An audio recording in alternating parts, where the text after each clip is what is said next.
Hello, History of Medicine students. This is Professor Bowen here with some comments on our Week 7 discussion, which, as you might recall, had to do with medieval Islamic medicine, and in particular, this concept of the retrospectoscope. We had a lot of things to say about the retrospectoscope. I thought there was some good back and forth in our discussion. Most of us acknowledged that if used improperly, this is a tool that can actually do violence to the past because it can make us rather ignorant of the way that past generations conceptualized and dealt with illness.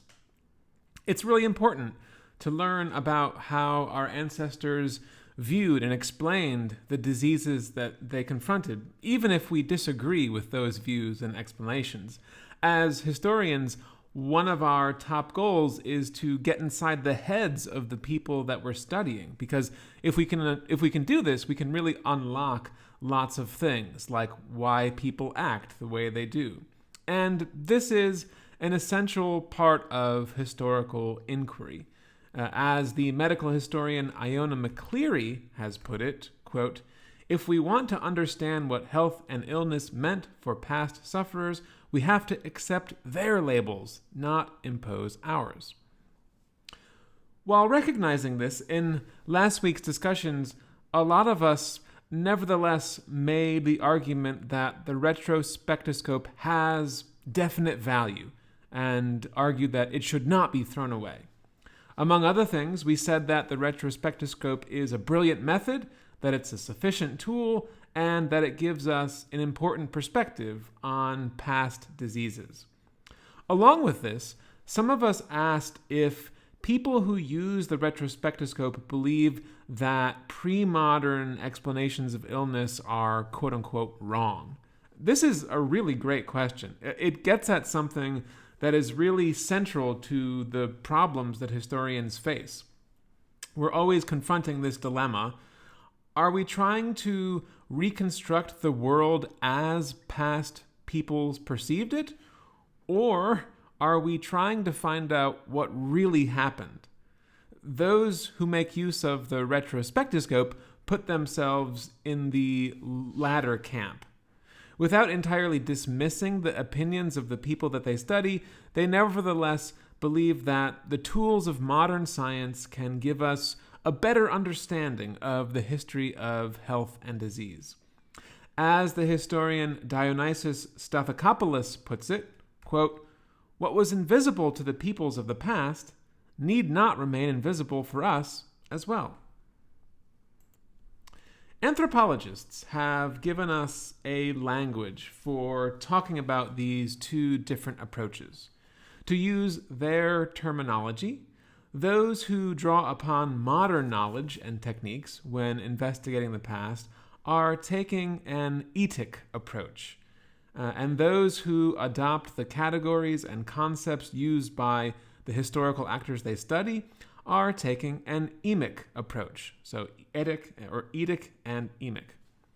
For much of the 1980s and 1990s, partisans of these emic and etic approaches in medical history were kind of at war with each other.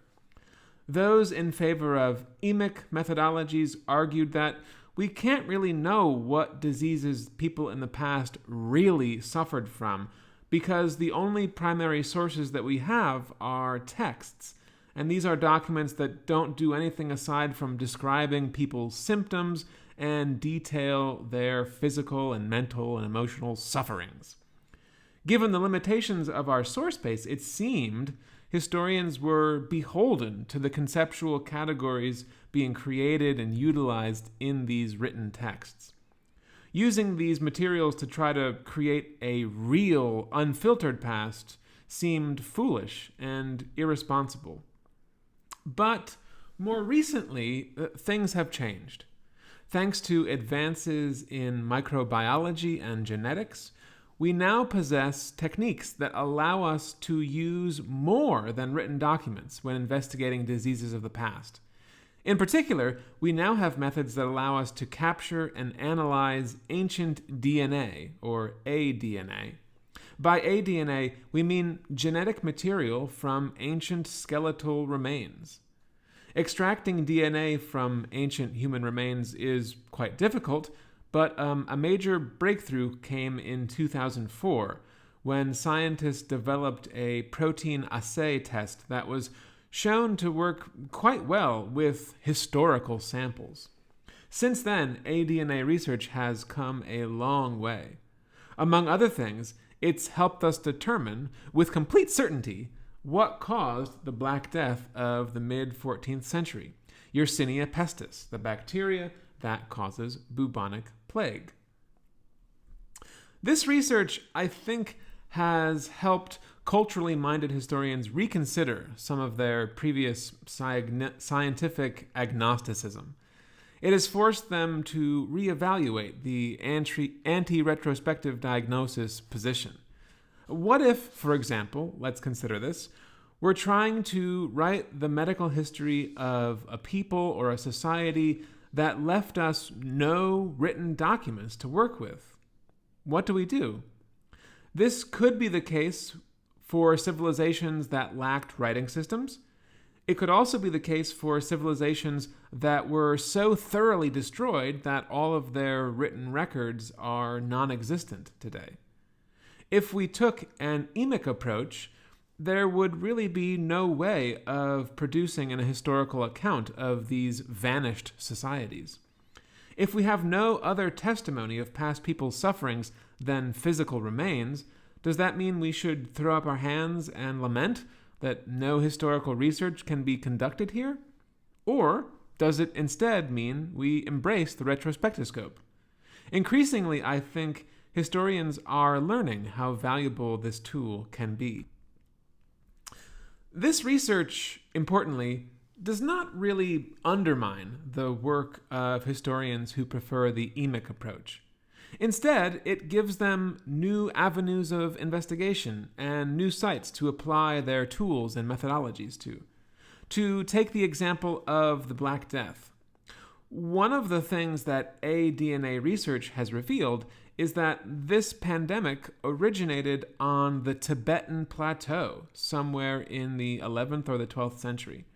So now, historians who study this part of the world, that is the eastern end of the Eurasian landmass, have new questions that they can ask of the historical texts and other cultural products they study. They can ask, for example, were there any references to a new disease or a mysterious illness that appeared from those who lived or traveled through this part of the world at that time? What light might the textual evidence shine on recent scientific findings regarding the Black Death's origins? This is an example of how the emic and the etic approaches can be combined in ways that benefit everyone. And so, to answer the question, no, these approaches are not inherently in conflict with each other. It's possible and productive to embrace and use both. Another question emerging from last week's discussion had to do with Ragab's book, The Medieval Islamic Hospital. If you'll recall, one of the things that Ragab argues in this book is that instead of being secular, modern institutions, they are sometimes presented as, medieval Islamic hospitals were actually profoundly sacred and religious and pietistic places. In our discussion, we focused largely on the architectural features of these buildings and on the motives of the rulers who funded their construction and gave them patronage. We also talked about the physical location of these hospitals within urban environments. We noted that their placement next to religious sites was done deliberately to underscore their spiritual significance. But what about what went on within these hospitals? Some of us were wondering about the kinds of diagnostic and therapeutic techniques practiced within these hospitals and about the experiences of patients. Was medicine based on the Quran, or was it more secular? This is a really, really great question, and I wanted to provide some additional information on it. So the physicians who worked in these bimaristans were educated doctors. In Ragab's book, we learn about lots of different hospital physicians and also their students who gained lots of valuable medical training in these hospitals. We know that hospital physicians read and lectured on the works of Hippocrates, Galen, Al-Razi, and in particular the canon of Ibn Sina. Lots of these hospitals were in urban locations, and doctors treated patients from all walks of life. But in terms of their actual interactions with these patients, we actually can't say that much because there are no surviving records that speak to clinical practices within these institutions. We don't have case files of individual patients, for example. So in the absence of this kind of evidence, historians like Ragab have to use other kinds of sources to try to figure out what was going on within these hospitals and what doctors were actually doing. Looking at other hospital records, for example, documents that talk about the kinds of medicinal substances and pharmacological products they contained, we can say that hospital practice, and this is one of the things that Ragab argues at least, he says that hospital practice was focused more on treatment with drugs rather than diet management or regimen. Ragab also looks at the educational aspects of these hospitals, and he concludes that on the basis of what doctors taught their students, clinical practice probably was based on 3 particular books. The first book of Ibn Sina's Canon of Medicine, a Hippocratic text called Aphorism, and a book by the doctor Hunan ibn Ishaq, which is called Questions on Medicine. These doctors also made great use of Al-Razi's writings. So, in an attempt to figure out how they diagnosed and treated patients, Ragab also makes use of Al-Razi's clinical notes. It's kind of a methodological sleight of hand. You don't have exact evidence of what was going on within these hospitals, but if you know that these doctors were following physicians like Al-Razi, perhaps you can say that their practices were similar. So in this respect, we might say that Islamic hospital physicians made use of quote-unquote scientific therapies. But we shouldn't overlook the fact that these were fundamentally pietistic sites with a largely charitable function. Within the hospital walls, doctors implemented a knowledge of 2 types, one that was natural and the other that was more religious. Prayer, for example, was a central element of hospital practice, as were recitations of Quranic verse. These and other acts of ritual piety were on full display within medieval Bimaristans. And, interestingly, there is some evidence to suggest that, with the passage of time, hospital practices became increasingly Islamicized. For example, in a 2013 article called Medicine for Muslims, historian Paulina Levica argues that Arabic medicine was intentionally Islamicized in the 13th century so as to help Islamic doctors better compete against Christian and Jewish practitioners who met with lots of success in their own practices and sometimes were more successful than Islamic physicians. Ragab's book doesn't really engage this claim, but he does point out that hospital doctors were people with religious concerns and with an interest in maintaining and strengthening Islamic institutions. And on that basis, we could conclude that a lot of what went on in terms of clinical practices was religious in nature. So it was kind of a mix. All right, I hope this helps clarify some of the further questions we had coming out of our discussion in week 6.